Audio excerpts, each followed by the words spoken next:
Bonjour à toutes et à tous et bienvenue à tous les supporters du Real Madrid et fans de football espagnol en général. J'espère que tout le monde va bien.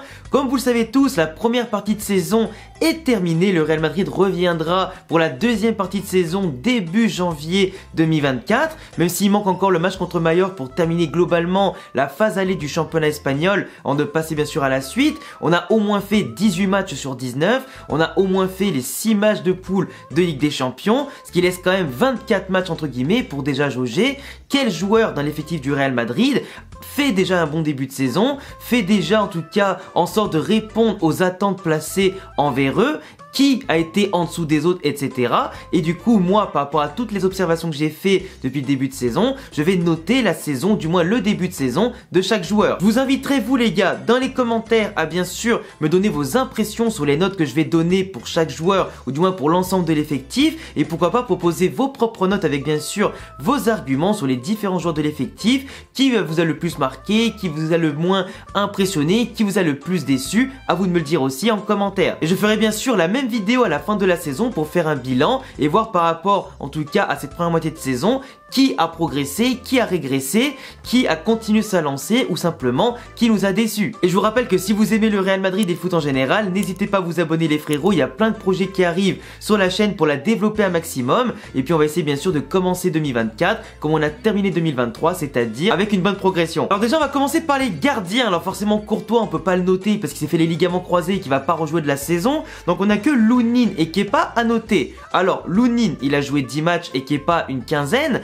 Le nombre de buts qu'on a encaissé, alors je vais pas me faire chier à les décrire qui a encaissé le plus de buts ou le moins de buts entre les deux, mais globalement on a quand même le Real Madrid le plus solide depuis mais bien longtemps, des dizaines et des dizaines d'années qu'on n'avait pas vu un Real Madrid qui prenait aussi peu de buts à ce stade-là de la saison. Et ça passe avant tout bien sûr par une tactique, par une solidarité, par un effectif aussi soudé que possible malgré les absences et les blessures à répétition. Un Real Madrid qui pourtant a fait pas mal d'erreurs, surtout en début de saison, on encaissait beaucoup de buts en début de match en général, sans compter la déculottée contre l'Atlético Madrid. Mais globalement, le Real Madrid aussi peut compter sur deux bons gardiens. Entre Lunin, le jeune inexpérimenté de base, qui était dans l'ombre de Courtois, mais qui finalement arrive à nous surprendre par de belles prestations, et en tout cas en étant très rassurant sur sa ligne, dans les sorties, et globalement ce qu'il propose, même si par moments il nous a fait des frayeurs quand même, surtout au tout début, mais quand il a pris confiance, on l'a plus arrêté. Kepa qui vient quand même de Chelsea, qui a connu beaucoup d'expérience, qui a quand même quelque chose en lui qui nous dit qu'il a quand même beaucoup de compétences,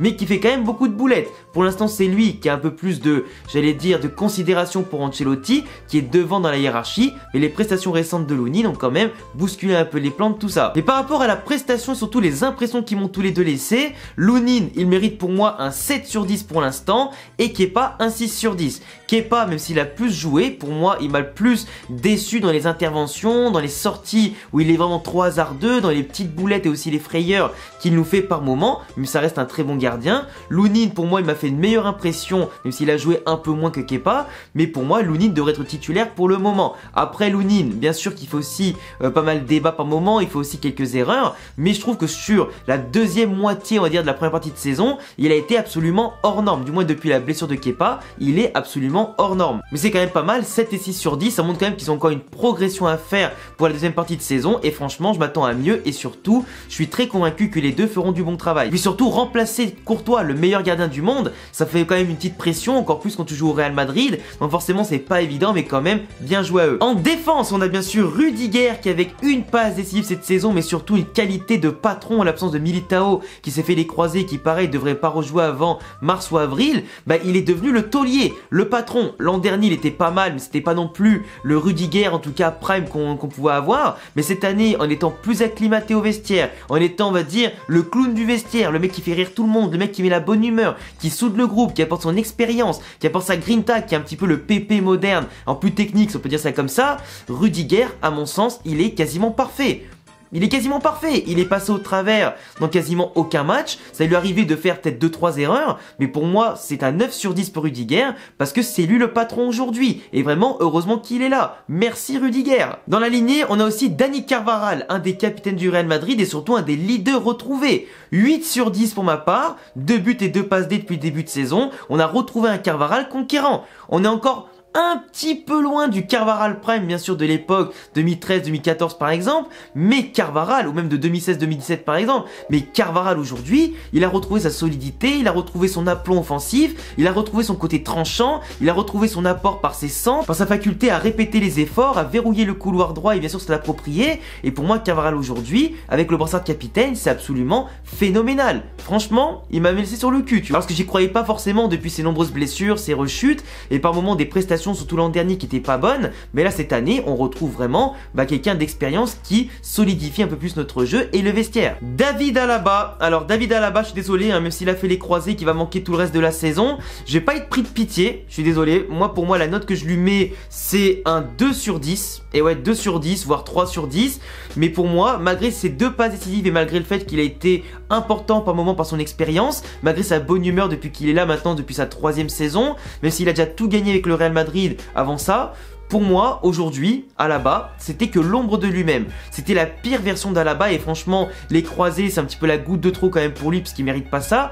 Mais vraiment, par ses prestations, le fait que dans tous les gros matchs, il est passé au travers, contre le Barça, l'Atlético, etc., pour moi, ça a été trop. Ça a été trop. Il a fait trop d'erreurs de placement, des interventions trop fébriles. Je crois qu'il avait peur des fois d'aller au contact ou de pas se blesser ou je sais pas quoi. Des fois, il engueule les autres sur le terrain comme contre l'Atlético Madrid. Parce que c'est lui qui est pas au marquage de Morata. C'est lui qui est pas au marquage des bons joueurs, en tout cas qui est trop laxiste. Et pour moi, Alaba aujourd'hui, si c'était moi l'entraîneur, il aurait dû être remplaçant depuis longtemps derrière Nacho et Rudiger. Et encore heureusement pour lui que Militao avait les croisés. Sinon, Militao et Rudiger, bien sûr, seraient indéboulonnables. Donc Alaba, même si j'espère qu'il reviendra à bon level, mais malgré son âge, etc., je pense que ça va être très compliqué pour lui de revenir à bon level après les croisés. Donc je pense que c'était peut-être sa dernière saison côté Real Madrid, ou peut-être que l'an prochain il restera aussi, qui sera peut-être sa dernière saison, mais globalement, il m'a trop déçu cette année pour que je mette plus de 2 ou 3 sur 10. Nacho, un des leaders emblématiques, un des joueurs formés au club, bien entendu, qu'on ne présente plus, capable d'être un couteau suisse monstrueux à gauche, à droite et dans l'axe,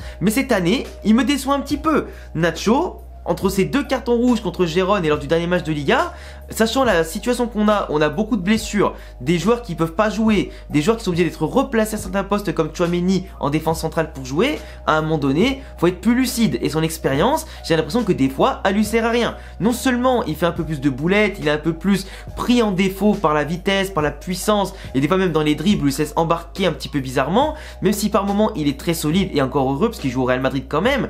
Nacho aujourd'hui, il fait une meilleure saison qu'Alaba, mais à peine mieux, tu vois. Donc moi franchement, je lui mets quand même un 4 ou 5 sur 10 parce que c'est un joueur qui dépanne tout le temps, qui se plaint jamais de sa situation de pas être titulaire indiscutable ou quoi, qui sait nous montrer, qui sait se sublimer dans certains matchs, mais il nous a plus coulé par moment que aidé cette année, enfin c'était du 50-50, donc pour moi un 4 ou 5 sur 10 en comptant les 2 cartons rouges qui lui mettent quand même 2 grosses pénalités, bah pour moi il mérite pas plus. Lucas Vázquez, alors Lucas Vázquez pour moi c'est un petit peu un mystère parce qu'on sait très bien que c'est pas un arrière droit, c'est un ailier droit qui a été reconverti ces dernières saisons, qui a une grosse blessure, qui a de mal à revenir en tout cas à son top level depuis sa dernière grosse blessure sous Zidane, mais qui quand même fait, comme on l'a vu lors des derniers matchs, des prestations abouties en termes d'activité défensive, en termes d'acharnement, c'est le bon soldat, c'est le bon guerrier, qui va au contact, qui lâche rien, qui comble ses lacunes par une activité physique de tous les instants, qui avait marqué un but décisif au dernier match, mais par contre dans la qualité de centre qui est catastrophique, un arrière droit ou même simplement un joueur du Real Madrid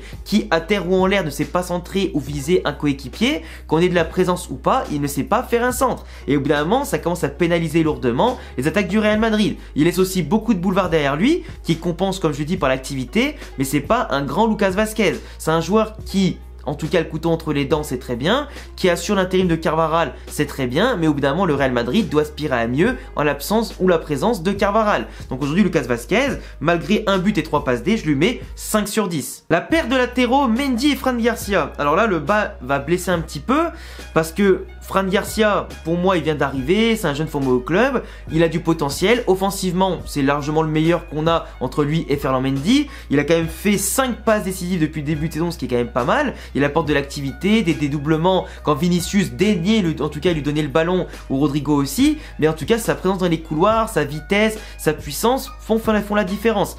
Après, défensivement, il fait des erreurs, il a encore les jambes qui tremblent, il fait des fois des passes un peu trop molles, il perd des fois les ballons bêtement sur des contrôles, c'est c'est pas le Fran Garcia du Rayo Vallecano par exemple. Mais avec de la confiance et du temps de jeu, je suis persuadé qu'avec le temps ça va venir. Mais par contre j'espère pour lui que ça va venir durant la deuxième partie de saison, parce que si on parle d'Alphonso Davies ou d'autres joueurs pour venir renforcer le côté gauche ou pourquoi pas Miguel Gutiérrez de retour, bah, il va falloir forcément tenir la comparaison et donc faire de bonnes prestations.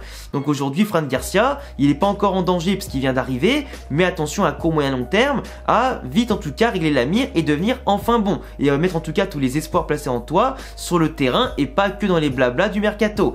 Du coup moi je lui ai mis 5 sur 10 quand même parce qu'il a une marge de progression, il a fait de très bons matchs, mais de l'autre côté Ferland Mendy, ok défensivement t'es meilleur que Fran Garcia, mais quand il a joué Ferland Mendy on était quand même pas serein. Je veux dire il se fait quand même facilement déborder, passer, c'est pas aussi solide que les années où il est arrivé sous Zidane dès le départ, c'est offensivement c'est pauvre, c'est ridicule pour un arrière gauche du Real Madrid, que ce soit dans les centres, que ce soit notamment dans les débordements, dans la qualité technique, il fait vraiment un peu peine à voir. Et je suis désolé, Ferland Mendy, c'est pas le Ferland Mendy Prime qu'on a été habitué sous Zizou. Il a eu beaucoup de blessures et des rechutes, mais techniquement et offensivement parlant, quand tu as un latéral au Real Madrid, c'est pauvre. Et défensivement, sa qualité principale, dans les duels et tout ça, bah, il la perd de plus en plus. Et pour moi, il mérite un 3 sur 10. Passons au milieu de terrain maintenant, Toni Kroos et Luka Modric, avec bien sûr un but et 6 passes D pour Kroos, toutes compétitions confondues, et un but et 4 passes D pour Modric. Je l'aurais mis tous les deux, enfin même à Kroos, je lui ai mis un peu plus, je lui ai mis 8 sur 10, et Modric 7 sur 10. Les deux vétérans qui sont dans leur dernière année, globalement s'ils finissent leur contrat en 2024, sont absolument énormes. Modric et Kroos, malgré l'orage, montre aux jeunes comment on court, comment on se place, comment on récupère des ballons, comment on les distribue et comme des fois on fait la dernière passe. Et Kroos et Modric aujourd'hui, surtout Kroos, dans sa qualité de meneur de jeu, de maître à jouer depuis l'arrière, il dicte le tempo, il est toujours présent, il est toujours indispensable. Que ce soit seul en 6 ou dans un double pivot avec Valverde ou plus haut sur le terrain avec un 6 comme Tchouaméni, Camavinga ou Valverde derrière, Kroos il est absolument partout pour tenir le ballon, pour réguler le jeu et franchement par rapport à toutes les situations qu'il a débloquées cette saison, dans les petits et les gros matchs, bah Kroos aujourd'hui, je veux qu'on le prolonge encore d'un an. Luka Modric, ça commence un petit peu à se voir qu'avec son âge, qui est bien sûr beaucoup plus âgé que Kroos et les autres, bah, qui commence à baisser petit à petit, qu'il a moins besoin de jouer entre guillemets, qu'il faut doser les efforts, qu'il est moins régulier qu'avant, bien entendu. Il y a des matchs où quand il joue même titulaire, il est parfois très transparent, mais il a toujours cette magie, ce petit geste, cette petite en tout cas phase dans les matchs où il va t'apporter ce surplus d'expérience et de qualité pour fluidifier le jeu, pour apporter la dernière passe ou l'avant-dernière passe et le petit coup de génie qui peut justement débloquer une situation. Et Luka Modric et Kroos, avec leur frappe de zinzin, même si j'aimerais qu'ils tirent beaucoup plus pour marquer des fois beaucoup plus de buts, bah c'est des leaders nés et sans eux en tout cas, pour encadrer les jeunes, on serait pas bien embarqué. En parlant des jeunes, on va bien sûr parler maintenant de Camavinga qui avec une passe décisive et surtout une activité de tous les instants, que ce soit en tant que milieu récupérateur, en tant que milieu relayeur, autant que 6 ou 8 ou du coup arrière latéral gauche, il nous a montré une polyvalence mais encore plus monstrueuse qu'avant, une activité, une progression, une maturité dans le jeu, un impact physique et technique qui est vraiment impressionnant, qui se traduit pas forcément en termes de but ou de passe décisive, mais dans le terrain, ce qu'il apporte même contre le Barça, ce qu'il a apporté dans les gros matchs auxquels il a participé avant sa blessure, dans lequel notamment on attend un retour début janvier, Camavinga, il était sur une progression et une constante absolument folle en fait. Il était vraiment à un level, mais je vais pas dire inatteignable, mais il était à un level, mais qui le propulse déjà à son jeune âge, comme un des meilleurs milieux de terrain français. Devant Camavinga aujourd'hui, dans beaucoup d'aspects du football, il y en a très peu qui peuvent le contester. Quand il est aussi solide, aussi concerné, qui en plus techniquement il propose, il se projette, il dédouble avec Vinicius sur le côté gauche, il va chercher les ballons, il n'hésite pas en tout cas à courir pour 2 ou 3 joueurs, de combler les espaces, tout ça, c'est absolument un véritable monstre. Et Camavinga est encore très jeune, loin d'être à son prime, et je peux vous dire que franchement, vu comment il est parti avec la pression qui coule littéralement sur lui depuis qu'il est venu au Real Madrid, quand il sera définitivement imposé, mais on pourra plus rien dire. Pour moi, je lui ai mis un 8 sur 10. Valverde, le travailleur de l'ombre, forcément, lui, c'est un de ceux que je préfère depuis le début de saison. Et tout comme Rudiger, c'est un 9 sur 10. Valverde, que ce soit en double pivot avec Kroos, en l'absence de Tchouaméni, Camavinga, ou simplement quand il est un peu plus haut pour se libérer, pour proposer son travail acharné dans l'ombre, simplement pour récupérer des ballons, combler les espaces, par exemple laissés par Cavaral qui monte ou quoi. Valverde, même s'il marque moins qu'avant, parce qu'aujourd'hui il est quand même à 3 buts et 2 passes D, même s'il marque moins, parce que maintenant t'as des Brahim, t'as des Rodrigo, t'as des Vinicius, t'as Bellingham, etc. qui font le travail pour lui devant, même s'il frappe moins avec sa frappe de zinzin, il nous fait quand même des prestations, mais tellement incroyables, que très peu de monde finalement loue parce que comme je dis c'est travail de l'ombre, mais sans lui, au duel physique et pour occuper le milieu de terrain, pour ses remontées de balles, etc., ses chevauchées fantastiques et sa capacité à courir pour 3 ou 4 joueurs, franchement, Valverde, c'est le milieu de terrain, le grand soldat idéal. À côté de lui, t'as aussi Tchouaméni, 8 sur 10, en tout cas avant sa blessure, parce que maintenant on attend aussi qu'il revienne absolument à top level, tout comme Camavinga, mais Tchouaméni, tu vois, je l'ai mis 8 sur 10 comme Camavinga, mais aujourd'hui, on a quand même un trio de jeunes, Kama, Valverde et Tchouaméni, qui sont phénoménaux. Les mecs sont là, ils se donnent, ils courent pour 12, ils sont en tout cas complémentaires au niveau technique, footballistique et tactique et physique, et Tchouaméni par rapport à sa deuxième partie de saison l'an dernier, où il s'est un peu éteint, où il a eu du mal en tout cas à retrouver sa place, cette année, il s'est imposé comme le 6 de référence. Celui qui assure l'équilibre, la défense, la récupération, qui fait en plus les premières relances, la rampe de lancement de l'effectif. Quand il y a Kroos au-dessus de lui, Valverde au-dessus de lui ou Camavinga au-dessus de lui, franchement, c'est un total régal à voir jouer. Il est absolument partout. À ce niveau de confiance, et en plus, il a marqué son premier but cette saison, et globalement dans sa carrière avec le Real Madrid, et un but important en plus contre Gérone, de la tête. Pour moi, Tchouaméni, franchement, avec ce niveau de progression-là, la France, s'il combine Camavinga et Tchouaméni et qu'ils leur font vraiment confiance, bah autant l'équipe de France que le Real Madrid, on a un duo ultra complémentaire et intéressant qui est là pour dominer l'Europe et l'Espagne pendant, mais vraiment très très longtemps. Après, on a Dani Ceballos. Alors, Dani Ceballos, là, je suis un peu plus peiné parce que c'est un joueur que j'adore. Techniquement, footballistiquement, c'est très fort, mais à cause de ses blessures, son manque de régularité, le fait que quand il joue, en plus, à cause de ça, bah il est pas forcément si percutant que ça. Faut dire qu'Ancelotti le met pas souvent titulaire, il rentre souvent pour 10-15 minutes de jeu, pas plus, mais comme il a pas trop d'impact dans le jeu, je peux pas lui mettre plus qu'un 3 ou 4 sur 10, parce que même s'il a marqué déjà un but ou quoi, il a pas assez participé, il a pas assez eu d'impact pour mériter un 3 ou 4 sur 10 par rapport à son temps de jeu. C'est un joueur en tout cas footballistiquement qu'on aimerait voir davantage sur le terrain pour apporter un régal football. Brahim Diaz, alors là Brahim Diaz, sachez que moi j'étais dans le train depuis son arrivée, je vous avais dit que cette pépite elle allait forcément exploser un jour si Ancelotti lui fait confiance. Il avait rayonné au Milan AC, donc je vois pas pourquoi il aurait pas rayonné au Real Madrid quand il a un petit peu de liberté, qu'il touche des ballons, qu'il est à son poste et surtout face au jeu, comme par exemple à l'époque je voulais demander pour Asensio qu'il soit plutôt face au jeu, là où c'était un poste plus préférentiel plutôt qu'être bloqué sur un côté. Là Brahim Diaz il prend un petit peu la relève d'Asensio en tant que super sub ou simplement joueur de rotation qui doit marquer et bonifier en tout cas son temps de jeu, et là face au jeu et pas bloqué sur un côté, Brahim Diaz est absolument incroyable. Franchement, il navigue entre le côté droit et l'axe, il prend en tout cas le soin de décrocher, après de déborder comme il veut en tout cas, suivant les phases de jeu, mais quand il est face au jeu, quand il prend les ballons, comme son dernier but en tout cas qu'il a marqué en Liga contre Villarreal, il est capable d'une chevauchée fantastique, de dribbler, d'avoir une qualité technique pour donner aussi le ballon, l'intelligence aussi dans les déplacements, se frayer un chemin dans la défense adverse, et surtout en une de touche de balle, de planter un but avec une lucidité impressionnante. Et pour combiner avec les autres comme Bellingham, comme Rodrigo et tout ça, il est absolument hors norme. Il est dynamique, il est percutant, il est intéressant aussi quand il revient défendre. C'est un joueur qui est hargneux, qui a envie de percer au Real Madrid et en sélection espagnole. Et franchement, c'est un joueur aujourd'hui dont il faudrait peut-être en avoir plus souvent. Et on espère par exemple que Arda Güler, que je pourrais pas noter dans cette vidéo parce qu'il a été blessé toute la partie de saison, et on espère qu'il reviendra bien pour 2024. Mais tu vois, Arda Güler qui pourra apporter aussi, comme Brahim Diaz, des profils techniques ultra intéressants dans les 20-30 derniers mètres. Et Brahim Diaz aujourd'hui a assuré l'intérim des absents, a marqué des buts, a fait des passes D, a marqué beaucoup de points, et pour moi, c'est très compliqué aujourd'hui de le sortir du 11 de départ. Donc 8 sur 10 pour moi pour Brahim Diaz, je peux pas mettre 9 ou 10 sur 10 parce qu'il a pas beaucoup joué en début de saison, mais depuis qu'il s'est imposé avec les blessures, bah pour moi c'est un 7 ou 8 sur 10 minimum en fait. C'est un magicien, tu veux que je te dise quoi? On avait Isco, maintenant on a Brahim Diaz. Nico Paz aussi, alors je peux pas le noter parce que forcément il navigue entre le Castilla, les Juvenil A, etc. Il a joué quelques matchs de 5 minutes même pas à chaque fois avec le Real Madrid, ou à part son match contre Naples où il a joué 25-30 minutes, où il a marqué un magnifique but, mais sinon tu vois je peux pas trop le noter par rapport au faible temps de jeu, et forcément c'est normal. Jude Bellingham, alors Jude Bellingham, qu'est-ce que je peux dire de plus les frérots? 17 buts, 5 passes décisives. Il a 20 ans, il est pas attaquant, il joue numéro 10 à peu près, si on dit ça comme ça, en tant que milieu de terrain à la pointe du losange de Carlo Ancelotti et son 4-4-2. Mais qu'est-ce que tu veux dire de plus? Même 10 sur 10, c'est galvauder sa prestation. Même 10 sur 10, c'est une honte par rapport à ce qu'il a fait depuis le début de saison. Il est sur les tablettes de Cristiano Ronaldo en termes de buts marqués par match joué. C'est pas un attaquant et il fait la différence. Il joue comme un joueur qui a déjà 28, 29 ans ou 30 ans. Il joue comme un mec qui a déjà limite des ballons d'or et plein de titres en tout cas à son palmarès. c'est un joueur qui est absolument phénoménal, c'est un leader, il s'est déjà intégré, il apprend déjà l'espagnol, il se débrouille un petit peu de plus en plus, il s'est déjà fait des potes dans le vestiaire, c'est un leader offensif, défensif, c'est une machine de passe, d'activité, de finition et de construction.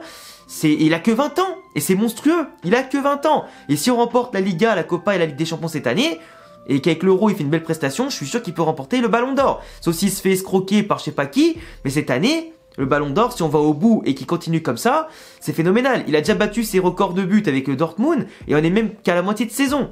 Et j'espère pour lui qu'il continuera comme ça, et qu'il plantera le double d'ici la fin de saison, voire un peu plus, parce que franchement, j'ai rarement vu un joueur qui m'impressionne autant depuis Cristiano Ronaldo.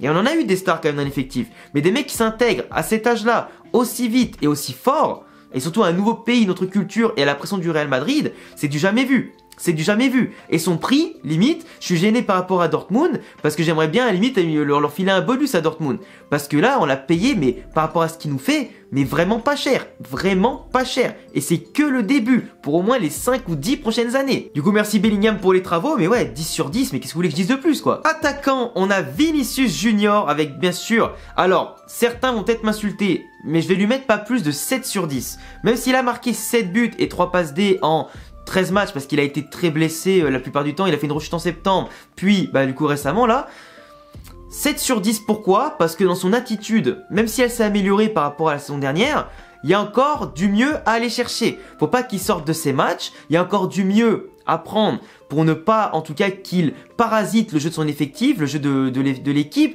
parce que des fois quand il est sur le terrain, malheureusement le jeu passe trop par lui au lieu de faire un coup à gauche, un coup à droite, même si c'est lui qui apporte la vitesse, encore plus de percussion, c'est le meilleur dribbleur, tout ce que tu veux, et encore que Rodrigo en termes de dribble, il est pas dégueulasse, voire des fois plus intéressant que Vinicius à ce niveau-là, du moins Rodrigo est plus intelligent sur le terrain que Vinicius qui va souvent être trop prévisible, comme je l'avais déjà expliqué, comme je le réexpliquerai dans une autre vidéo qui sortira soit demain, soit après-demain, mais globalement, Vinicius aujourd'hui, c'est un joueur qui est intéressant, ok, y a pas de problème, qui marque de plus en plus, son ratio est quand même intéressant par rapport à ce qu'on a connu à ses débuts au Real Madrid, on peut pas se plaindre de son ratio de ces dernières saisons qui explose de plus en plus, mais Vinicius Junior, bah dans son attitude et sa capacité peut-être à faire déjouer son propre jeu, tout comme l'équipe à des moments, bah il mériterait pourquoi pas de passer encore un certain cap. Et pour moi, il manque encore un peu de régularité sur certains points qui pourraient l'imposer comme vraiment un des meilleurs joueurs du monde. Parce qu'aujourd'hui, Vinicius, bah ok, il a eu des blessures, mais son irrégularité, on la connaît. Et pour moi, il devrait passer encore un cap là-dessus pour faire encore mieux, tu vois. Bellingham, il a des stats comme ça, mais Vinicius, même s'il a eu des blessures, il devrait en être pas loin, tu vois. Surtout quand t'es ailier gauche et que tu touches autant de ballons et que t'as autant d'occasions. Rodrigo, je lui ai mis un 8 sur 10 et franchement, j'hésitais à mettre 7, voire 6, et je vais vous expliquer pourquoi. Parce que même si actuellement, c'est lui l'un des boss de l'attaque avec Bellingham et qu'il a marqué 10 buts et fait 7 passes D, les 12 premiers matchs de la saison, il a été catastrophique. Et je parle pas qu'en termes de statistiques où il avait fait qu'une passe D et un but. Moi, je vous parle dans l'activité. Dans le fait qu'il n'était pas efficace, qu'on le voyait très peu, que ses mouvements n'étaient pas aussi intelligents, qu'il comprenait pas le 4-4-2, qu'il avait du mal à se mettre en évidence, qu'il décrochait trop, qu'il se marchait sur les autres en tout cas par ses mouvements, qu'il n'arrivait pas simplement à avoir des occasions et le peu qu'il avait, il les ratait. Rodrigo aujourd'hui, il a compris son rôle dans le 4-4-2 d'Ancelotti, il a compris ce qu'il devait faire et ne pas faire, même si quand Vinicius n'est pas là, il retourne sur le couloir gauche qu'il affectionne davantage et il montre vraiment un level intéressant dans l'élimination, les débordements, sa capacité à se projeter, à combiner avec les autres depuis le couloir gauche ou l'axe du terrain et par rapport au couloir droit, mais un grand joueur doit savoir jouer à gauche, à droite et dans l'axe, c'est pas de problème, mais aujourd'hui il a compris son rôle. Peu importe qu'il joue avec Rossellou, Brahim et les autres, il a compris son rôle et son explosion se fait de plus en plus. Et en tout cas, depuis, certes, coïncidence ou pas, la blessure de Vini, il marque de plus en plus, etc. Mais son début de saison est à jeter. Et donc, j'imagine même pas s'il avait été au même niveau depuis le début de saison, les stats qu'il aurait pu avoir. Moi, je vous dis qu'il aurait pu les doubler, être encore mieux que Bellingham en ce début de saison. Mais là, on écraserait encore plus la Liga. Je vous le dis. Parce que Rodrigo, il a le talent, il a pour moi plus de talent que Vinicius, et vous allez voir que dans les prochaines années, Rodrigo va vraiment tout exploser. Si on le laisse tranquille à son poste et qu'il joue, et qu'il bien sûr, avec ses performances, il est au-dessus de la concurrence qu'on peut lui apporter, Rodrigo peut vraiment exploser à des niveaux incroyables. Déjà, s'il arrive à passer les 20, 30, 40 buts par saison, ce serait incroyable, bien entendu. Mais vraiment, je pense qu'il a le talent, l'énergie et les compétences et les qualités pour tout exploser, faire mieux qu'un 8 sur 10 du coup comme je lui ai mis. Et encore que 8 sur 10, j'ai été gentil parce que ça, son début de saison, il mérite pas plus qu'un 3 ou 4 sur 10, tu vois. On va dire que comme il a beaucoup sauvé sur la deuxième partie, la moitié de saison, bah du coup il mérite un peu son 8 sur 10, même si pour moi un 7 à la limite c'est plus raisonnable. Et pour terminer, Rossellou que je vais mettre malgré ses 8 buts et 2 passes décisives, un 6 sur 10. Même 7, pourquoi pas, parce que c'est un joueur aujourd'hui qui fait en tout cas son rôle, c'est-à-dire être le remplaçant de Benzema, qui fait son rôle en étant pas titulaire indiscutable, qui fait son rôle en marquant les buts quand on le met titulaire ou quand il rentre en jeu. Il fait son taf de joueur de pivot, de déviation, ouvrir les espaces, peser sur les défenses, mettre de la présence dans la surface pour les dévier, mettre des ballons de la tête, etc. Mais pour moi, là où il a encore une marge de progression, parce que c'est quand même un joueur formé au club, qui aime le maillot, tout ça, il faut qu'il soit un peu plus technique. Après, malheureusement, à son âge, développer sa technique, c'est un peu compliqué. Mais tu vois, son manque de technique, son manque de vitesse, son manque d'exécution dans les 20-30 derniers mètres où des fois un attaquant doit prendre le ballon et tirer tout de suite première intention, ou dès qu'il a fait le contrôle, tirer, lui, il perd très souvent les ballons, il gâche beaucoup d'occasions, il lui en faut beaucoup pour marquer, il gâche aussi énormément d'opportunités, où des fois il tarde trop à la donner ou à se mettre en position, et globalement, ben, ça paralyse, ça stéréotype aussi un peu son propre jeu et celui du Real Madrid, qui par moment veut de la vitesse, de l'efficacité, et quand tu joues au Real Madrid et que tu affrontes des très bonnes équipes, il faut que tu marques tout de suite. T'as pas autant de chance que quand il était à l'Espagnol Barcelone ou à d'autres équipes. Là, faut marquer dès que tu as l'occasion. Et pour moi, même s'il a marqué 8 buts et fait 2 passes D, il doit en marquer encore plus au Real Madrid. Et ça, en général, même si c'est un remplaçant qui bonifie aujourd'hui son temps de jeu, c'est pas encore suffisant. Donc pour moi, un 6 ou 7 sur 10, pour moi, c'est le maximum que je peux mettre à un Rossellou, qui quand même nous fait plaisir et déjoue les critiques que certains lui donnaient depuis le début de saison. Moi, je vous avais dit que son profil serait intéressant, mais un profil aujourd'hui qui manque encore un petit peu de finition, tu vois. Après, c'est vrai que si vous voulez, je peux noter Carlo Ancelotti et son staff. Carlo Ancelotti, aujourd'hui, par rapport au nombre de blessures qu'il a dans son effectif, par rapport aux absences qu'il y a, par rapport aux joueurs qu'il n'a pas eu, qu'il avait demandé au mercato, et peut-être qu'il n'aura pas encore au mercato d'hiver, pour moi, c'est un 9 sur 10, voire 10 sur 10. Parce que même si je critique son manque de rotation, le fait qu'il ne mette pas les jeunes du KC en évidence, qu'il fasse des changements trop tardifs, qu'il est trop conservateur avec certains joueurs, qu'il donne pas sa chance à tout le monde, etc. et qu'il est injuste par moment en faisant sortir des mecs qui jouent pas assez pour laisser des mecs sur le terrain qui des fois sont nuls à chier, pour moi c'est un 9 ou un 10 sur 10. Parce que premier de Liga, premier de Ligue des Champions, bientôt la Super Coupe d'Espagne, bientôt la Copa del Rey, tout ça. On fera bien sûr le bilan des titres remportés à la fin de la saison pour baisser ou pas sa note. Mais globalement, Ancelotti qui vient de prolonger jusqu'à 2026 avec le Real Madrid, qui sera l'entraîneur qui aura en tout cas le plus de temps à la tête de l'équipe sous Florentino Pérez. Donc globalement, Ancelotti, avec l'effectif qu'il a et les moyens qu'il a, et que les fois il est obligé de bétonner ou un petit peu de traficoter l'effectif, pour moi on peut absolument pas faire mieux. Enfin bref, voilà un petit peu les notes que j'ai données à l'ensemble de l'effectif du Real Madrid et en plus son entraîneur. Vous me direz si vous êtes d'accord ou pas avec ce que j'ai pu dire dans cette longue vidéo. J'essaie en tout cas de développer sans prendre trop de temps non plus, pas que la vidéo soit trop longue, mais bon. Vous me connaissez, j'aime beaucoup parler et j'aime bien en tout cas argumenter. Donc je vous laisserai vous abonner, cocher la cloche, mettre un petit pouce bleu. J'attends toutes vos notes et vos réactions aux miennes dans les commentaires. Tous mes réseaux sont en description et à bientôt les gars pour prochaine vidéo. Ciao!